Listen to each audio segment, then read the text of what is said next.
जिल्ह्यातील दुष्काळी फोरमच्या नेत्यांची बैठक लोकसभेप्रमाणे विधानसभा निवडणुकीत ताकद दाखवणार। 1955 साली दिग्गज नेत्यांना घरी बसवत अपक्ष आमदारांनी बाजी मारली।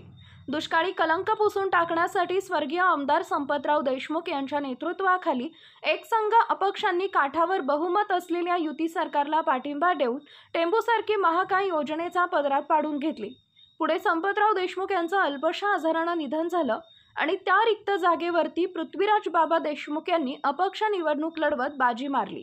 यावेळी उदयास आलेला दुष्काळी फोरम 2024च्या लोकसभा निवडणुकीतही एक संघ दिसला। लोकसभा निवडणुकीत भाजपच्या पराभवास कारणीभूत ठरलेल्या दुष्काळी फोरम मधील नेत्यांनी आता विधानसभा निवडणुकीतही ताकद दाखवण्याचा इशारा दिलाय। यासाठी फोरम मधील काही नेत्यांची नुकतीच बैठक झाली। यावेळी जतचे माजी आमदार विलासराव जगताप, कडेगाव पलूसचे माजी आमदार पृथ्वीराज बाबा देशमुख व तासगाव कवठेमंकाळचे अजितराव घोरपडे उपस्थित होते। लवकरच दुष्काळी फोरमच्या जिल्ह्यातील सर्व नेत्यांची बैठक होणार असून त्यात विधानसभा निवडणुकीबाबतची रणनीती ठरवण्यात येणार आहे। जिल्ह्यातील नेत्यांनी दुष्काळी फोरम या नावानं एक स्वतंत्र गट स्थापन केलाय।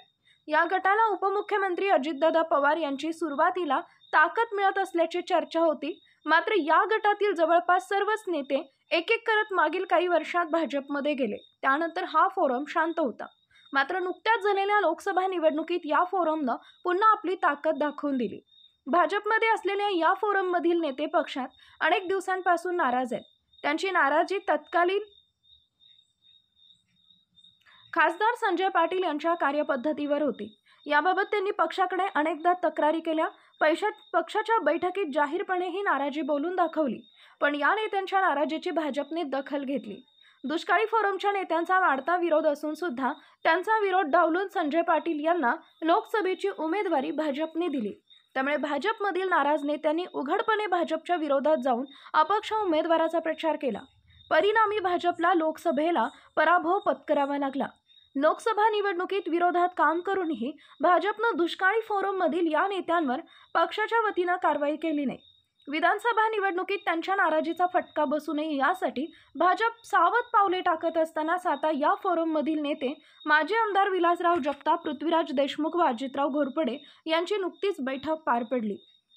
या बैठकीत लोकसभेला दुष्काळी फोरमच्या नेत्यांना पक्षानं विश्वासात घेतलं नाही। आश्वासन देऊनही उमेदवार बदलला नाही, त्यामुळे पक्षाच्या विरोधात जावं लागलं। पण आता विधानसभा निवडणुकीतही तीच भूमिका कायम ठेवण्यावर या बैठकीत नेत्यांची चर्चा झाली। भाजपच्या कार्यपद्धतीत बदल न झाल्याने विधानसभेला ताकद दाखवण्याचं या बैठकीत ठरले असल्याचे जिल्ह्यातील दिग्गज नेत्यांचे धाबे दणाणले। पॉवर मराठी न्यूज नेटवर्क, एकच नजर चौफेर खबर। Power Marathi news.